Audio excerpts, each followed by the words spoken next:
첫 등기를 최대한 빨리 해라. 첫 등기 전까지는 소비를 미뤄라. 차는 감가상각이 되죠. 명품 금방 질립니다. 여행은 하지만 등기는 내 자산으로 남습니다. 등기부 등본에 내 이름이 올라가는 순간 인생은 완전히 달라지는 거예요. 그 전에는 월급을 받으면 소비하고 남는 돈을 저축해왔죠. 하지만 집을 가진 순간부터는 자산이 나 대신 일하기 시작합니다. 안녕하세요. 부동산 유튜버 땅땅 무슨 땅입니다. 부모 찬스 없이 시작한 평범한 사람이 어떻게 서울 상급지 아파트까지 갈 수 있는지 시간이 지나고 보니 진짜 무서운 것은 대출이 아니라 기회를 놓치는 것이었습니다. 지나간 시간은 다시 돌아오지 않습니다. 지나간 기회도 다시 돌아오지 않습니다. 그때 저는 깨달았죠. 부동산은 돈의 게임이 아니라 시간의 게임이라는 것을요. 그리고 그 깨달음 속에서 나온 개념이 바로 4 곱하기 4 법칙입니다. 4년씩 4번, 총 16년. 이 시간을 전략적으로 사용하면 서울 상급지 아파트까지 충분히 도달할 수 있다는 것입니다. 그리고 그 깨달음 속에서 나온 개념이 바로 4 곱하기 4 법칙입니다. 4년씩 4번, 총 16년. 이 시간을 전략적으로 사용하면 서울 상급지 아파트까지 충분히 도달할 수 있다는 것입니다. 첫 번째 4년, 두 번째 4년, 그리고 세 번째, 네 번째 4년. 이렇게 인생을 설계해 보는 겁니다. 첫 번째 단계는 씨앗을 심는 단계입니다. 그리고 여기서 가장 중요한 것은 첫 등기. 저는 사회초년생들에게 항상 같은 말을 합니다. 첫 등기를 최대한 빨리 해라. 많은 사람들이 첫 차를 고민을 하죠. 명품을 고민을 하죠. 해외여행을 고민을 합니다. 하지만 저는 반대로 이야기를 해요. 첫 등기 전까지는 소비를 미뤄라. 차는 감가상각이 되죠. 명품 금방 질립니다.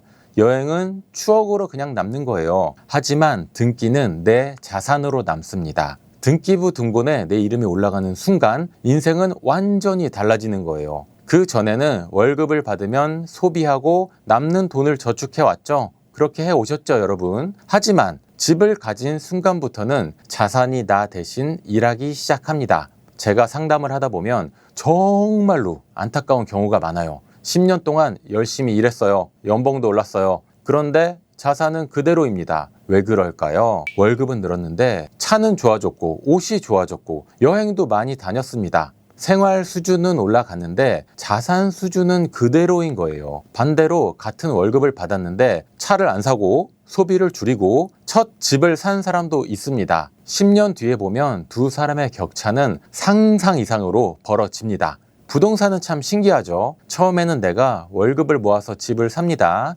그런데 시간이 지나면 월급보다 집값이 더 많이 오르는 시기가 와요. 그때부터는 내가 자산을 키우는 것이 아니라 자산이 나를 끌어올리기 시작합니다. 이게 첫 등기의 힘이에요.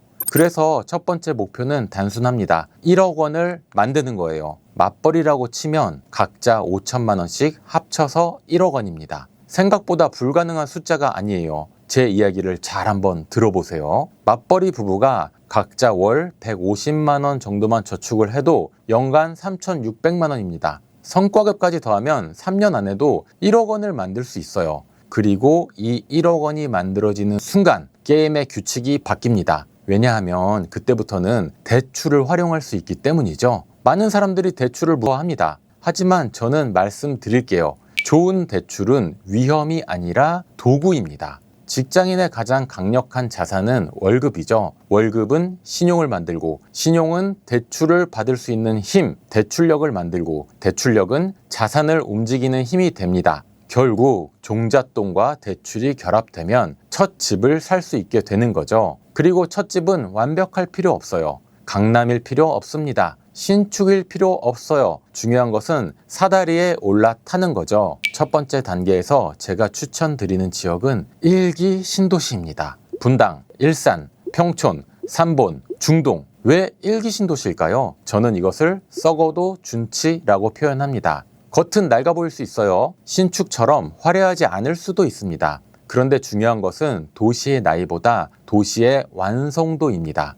1기 신도시는 30년 가까이 시간이 흐르면서 교통도 만들어졌고 학군도 자리를 잡았고 상권도 형성이 됐고 병원과 공원도 갖추었습니다. 도시가 이미 완성이 된 상태예요. 그리고 중요한 것이 하나 더 있죠. 내가 살 때와 비슷한 예산을 가진 사람들이 계속 들어옵니다. 수요가 끊기지 않는다는 뜻이죠. 그래서 하락장이 와도 수요층이 완전히 사라지질 않는 거예요. 신축은 아니지만 꾸준히 찾는 사람이 있는 도시, 저는 그게 초보 투자자에게 중요하다고 생각합니다. 그래서 첫 번째 4년 동안 해야 할 일은 명확하죠. 좋은 입지의 소형 아파트를 사고 버티고 시장 공부를 계속해 나가는 것입니다. 1기 신도시에서도 구축 30년 넘은 곳들, 예를 들면은 산본이라던가 평촌이라던가 화정이라던가 이런 곳이 있는데요. 매매가 기준으로 20평 전후에서 한 3억에서 4억 왔다 갔다 하고 방 2개짜리 집입니다. 그런 경우에는 내 자산 1억 원에 플러스 대출 2억을 활용해서 내 집 마련을 할 수 있고요. 토지거래 허가 구역이 아닌 곳은 굳이 내가 실제로 들어가서 살지 않아도 됩니다. 이것을 이제 투자라고 하는데, 투자로 집을 사는 경우에는 매매가의 약 50%가 전세 가격이기 때문에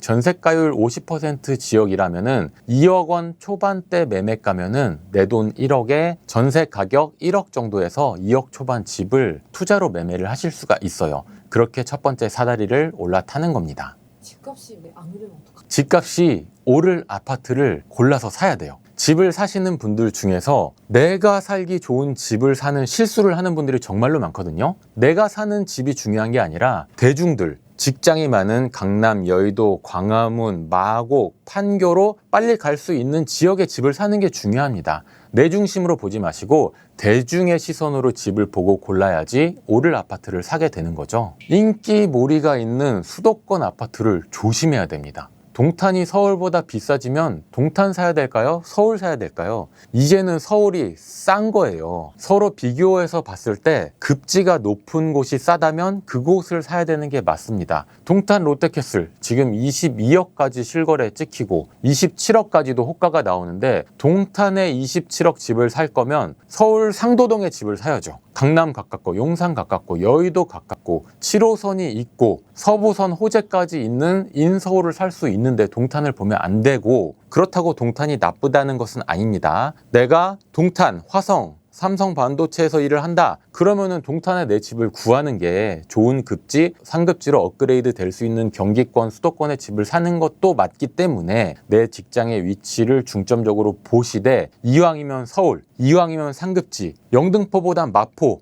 마포보다는 잠실, 잠실보다는 강남, 이런 식으로 내 예산 안에서 상급지를 보는 게 맞다, 이렇게 말씀을 드릴게요. 맥주 한 잔 마실 생각을 하면 안 됩니다. 정말 뼈를 갈아 넣어서 대출금을 갚아서 자산에 투자를 해야 됩니다. 여행은 구글 로드뷰 그걸로 여행하세요. 여행 그걸로 하시고, 여행을 갔다 올 때 월세집으로 돌아오는 거랑 내 집으로 돌아오는 거랑 그 느낌 자체가 다릅니다. 내 집 사고 등기하고 여행 가라는 거예요. 그리고 자동차 제일 위험합니다. 사는 순간 감가가 시작되는 거죠. 내 집 사기 전까지는 버스 타고 지하철 타고 다니세요. 내 집 마련 먼저 하고 자동차도 사고 옷도 사고 좋은 식당도 가고 하십시오. 두 번째 단계, 줄기를 뻗는 단계입니다. 그런데 여기서 가장 많이 받는 질문이 있어요. 정말 4년 만에 상급지로 갈아탈 수가 있나요? 제 대답은 가능하다입니다. 물론 가만히 있는데 저절로 되진 않습니다. 저축을 해야 해요. 소득을 늘려야 합니다. 직장인은 연봉이 올라야 하고 사업가는 사업 소득이 늘어나야 합니다. 그리고 시장 상황도 도와줘야 돼요. 제가 생각하는 이상적인 갈아타기는 현재 집 가격의 150% 되는 정도 상급지로 이동을 하는 것입니다.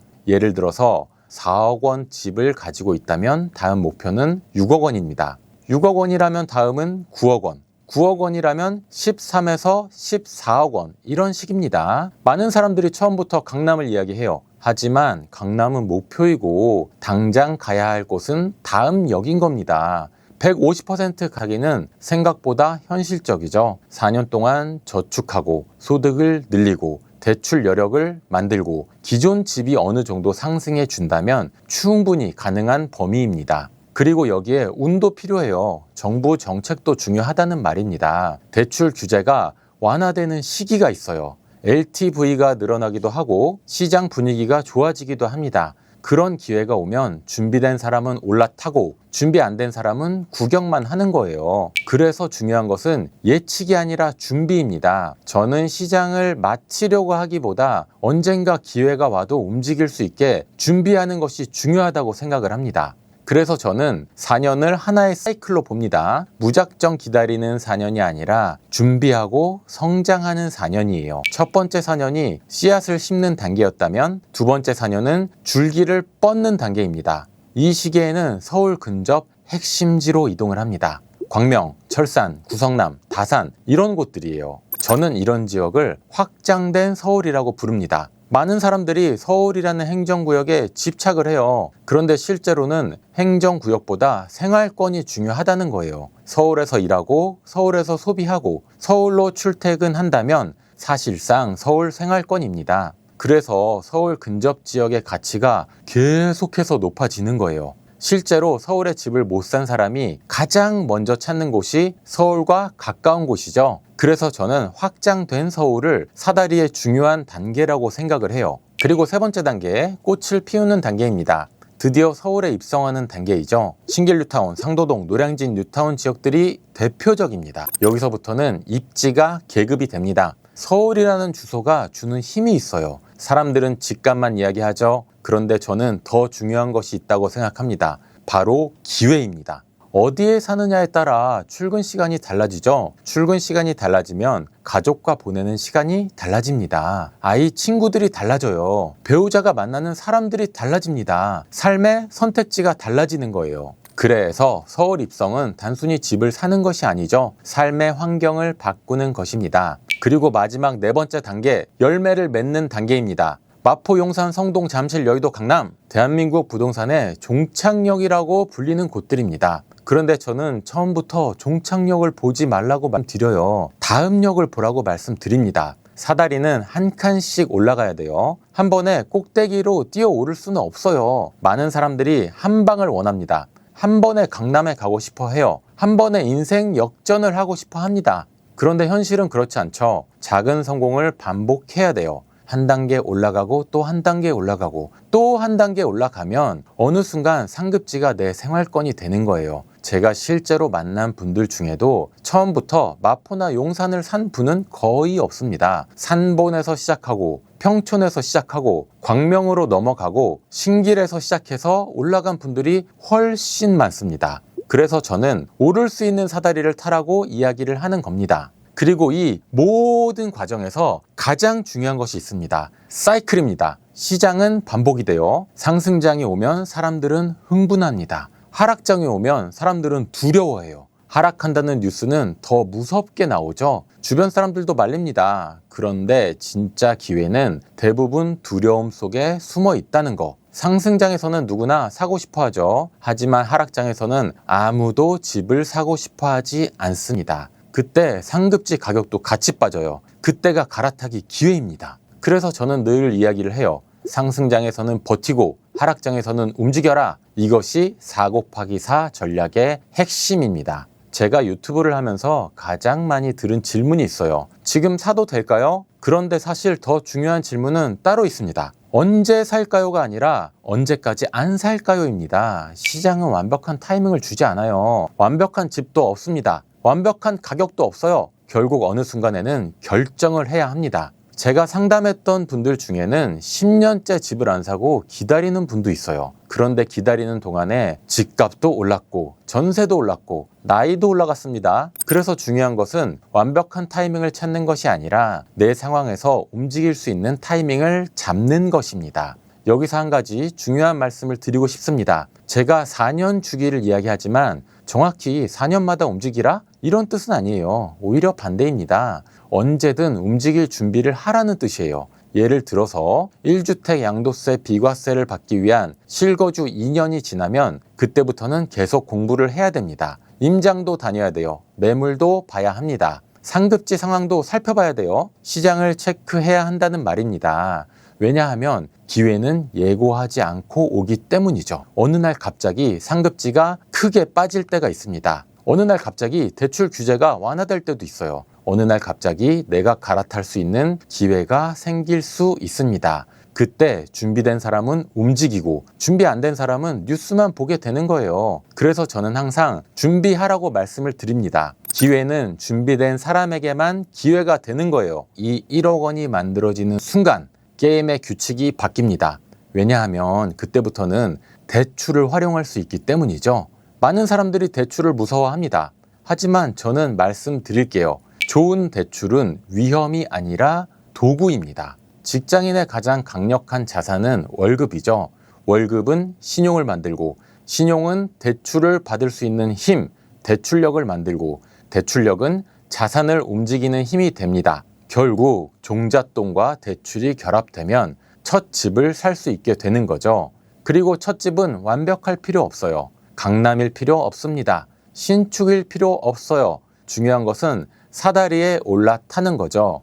첫 번째 단계에서 제가 추천드리는 지역은 1기 신도시입니다. 분당, 일산, 평촌. 좋은 아파트는 어떤 아파트냐면은 잘 팔리는 아파트. 내가 살기 좋은 아파트가 아니라 몇 년 후에 내가 집을 팔려고 할 때 살 사람이 많은 아파트가 좋은 아파트예요. 대단지 아파트. 아파트가 여러 아파트가 밀집되어 있는 주거 벨트가 형성되어 있는 지역. 내가 내 집을 팔지 않았어도 옆에 아파트 집이 팔리면서 시세가 차곡차곡 형성이 되는 곳. 지하철을 걸어서 15분 내에 갈 수 있는 그런 집. 나홀로 아파트라고 하더라도 대단지 아파트보다 더 지하철과 가까운 곳에 있는 나홀로 아파트. 세대수가 많아서 관리비가 적게 나오고 거래량이 많이 일어나기 때문에 내가 내 집을 팔지 않아도 하락장에서도 꾸준히 거래가 찍히는 아파트. 이런 아파트가 좋은 아파트입니다. 마지막으로 꼭 드리고 싶은 말이 있습니다. 인생은 생각보다 길고 또 생각보다 짧습니다. 16년이라는 시간은 길어 보이죠. 하지만 지나고 나면 정말 금방이에요. 문제는 그 시간을 어떻게 쓰느냐입니다.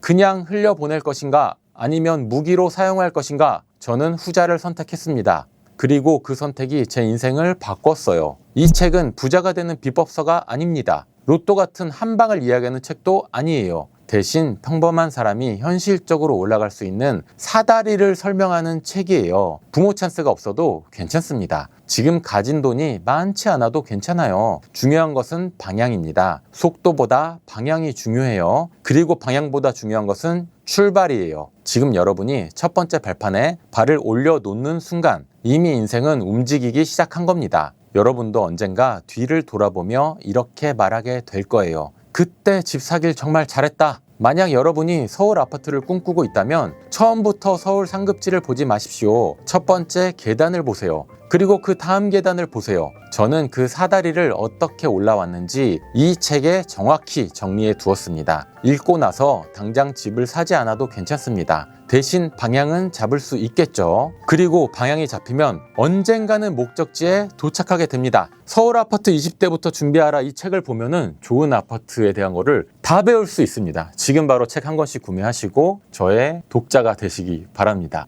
감사합니다.